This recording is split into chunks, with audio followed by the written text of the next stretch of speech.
इस वीडियो में हम लोग धातुओं के भौतिक गुणों के बारे में पढ़ने वाले हैं।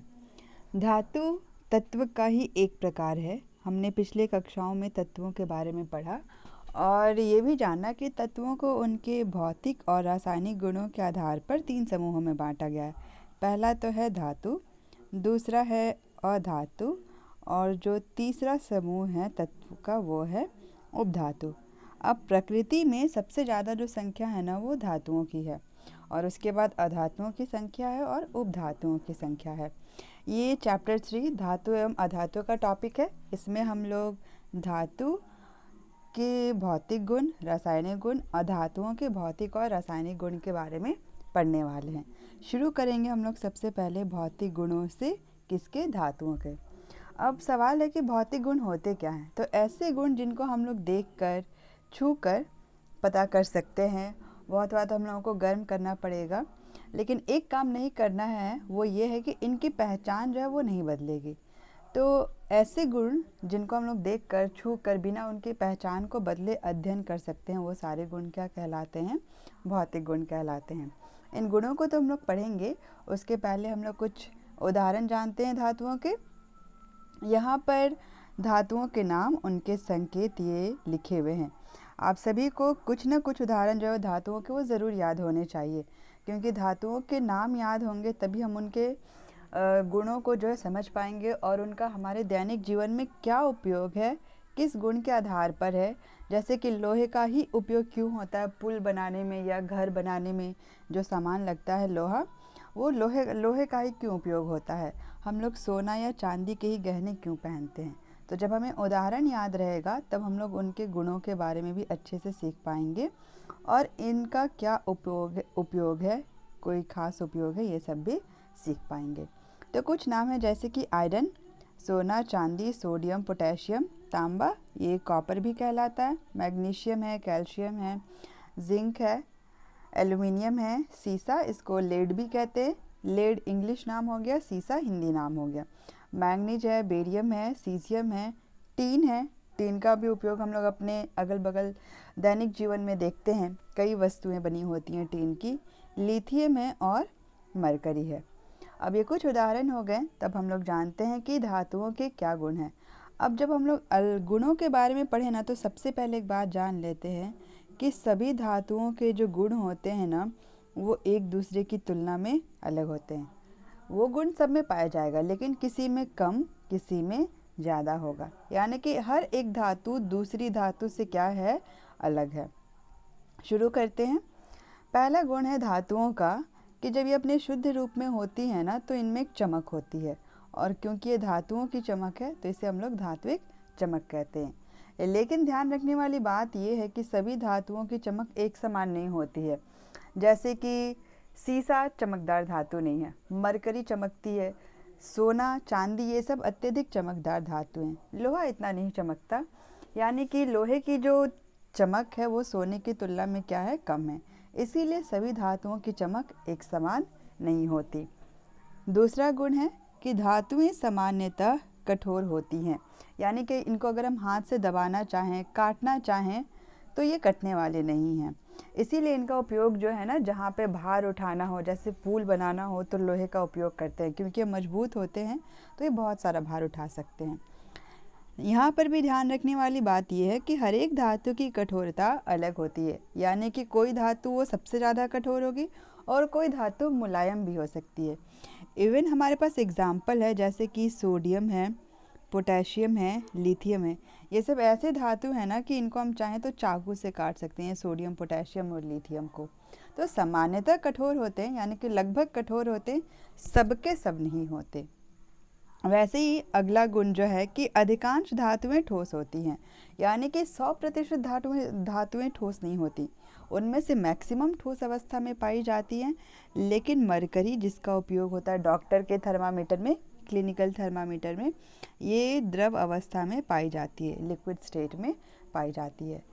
अगला गुण धातुओं का एक बड़ा ही उपयोगी गुण है आघातवर्ध्यता। अगर धातुओं को पीटा जाए ना, तो उनसे पतली चादर बनाई जा सकती है। जैसे कि सोना और चांदी सबसे अधिक आघातवर्ध्य धातु हैं। अब ये पतली चादर बनाई जा सकती है। इसका फ़ायदा क्या है ना कि हम लोग इनसे अनेक प्रकार की वस्तुएं बना सकते हैं। धातुओं को पीटकर जैसे मोटाई चाहिए वैसी मोटाई का वस्तु हम लोग बना सकते हैं। अगला गुण है तन्यता।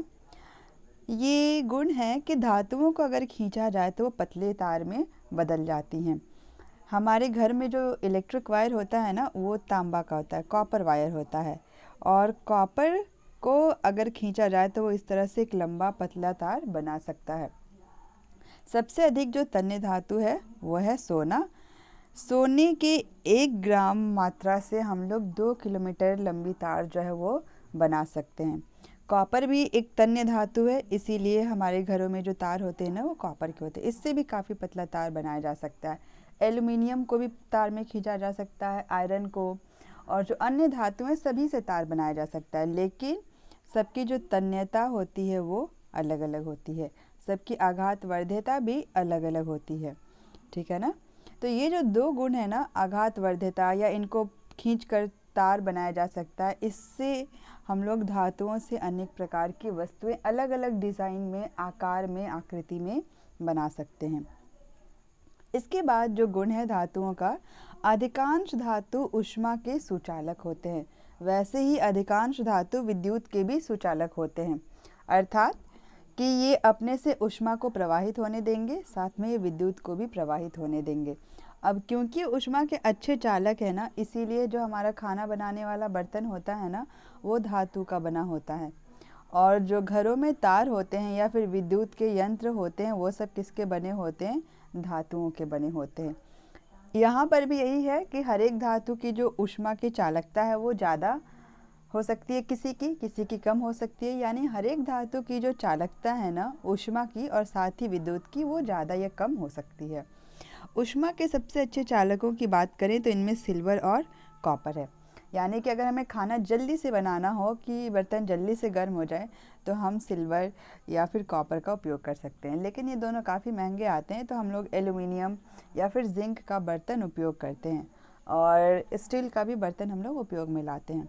तो ये स्टील के बर्तन या फिर जो हम लोग एल्युमिनियम के बर्तन या जिंक के बर्तन उपयोग में लाते हैं, इसलिए क्योंकि ऊष्मा के अच्छे चालक हैं, यानी कि ये बर्तन गर्म होगा और गर्म होने से खाना पकेगा। वैसे ही कुछ धातु जो है ना वो ऊष्मा के कुचालक भी हैं, सब के सब सुचालक नहीं है। कुचालक कौन से हैं? लेड तथा मरकरी। ये ऊष्मा को अपने आप से प्रवाहित नहीं होने देंगे। अगला गुण है कि अगर धातुएं कठोर सतह से टकराती हैं तो आवाज़ उत्पन्न करती हैं, और यही कारण है कि जो स्कूल की घंटी होती है ना, वो धातु की बनी होती है। अगर सिक्का भी गिरे ज़मीन पर, या आवाज़ ज़मीन पर गिरे या कहीं पर भी किसी सतह से टकराए, तो ये सिक्का भी आवाज़ करता है। और ये आवाज़ कैसी होती है? टन टन टन टन की आवाज़ होती है, एक रिदम वाली साउंड होती है। और इस गुण को कहा जाता है कि धातुएं कैसी हैं? ध्वनिक हैं, सोनरस है। अगला गुण है धातुओं का जो गलनांक है और क्वथनांक, वो काफ़ी उच्च होता है। गलनांक क्या है? गलनांक टेम्परेचर है, क्वथनांक भी टेम्परेचर है। गलनांक का मतलब है कि कोई धातु ठोस अवस्था से द्रव अवस्था में बदलेगी, सॉलिड टू लिक्विड।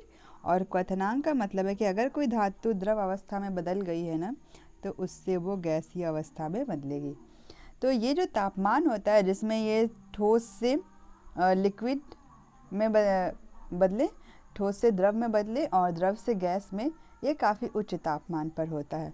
तो धातुओं के हमने कई सारे गुण पढ़े कि आघात वर्ध्यता होती है, वो विद्युत ऊष्मा के सुचालक होते हैं, आवाज़ उत्पन्न करते हैं, चमकते हैं।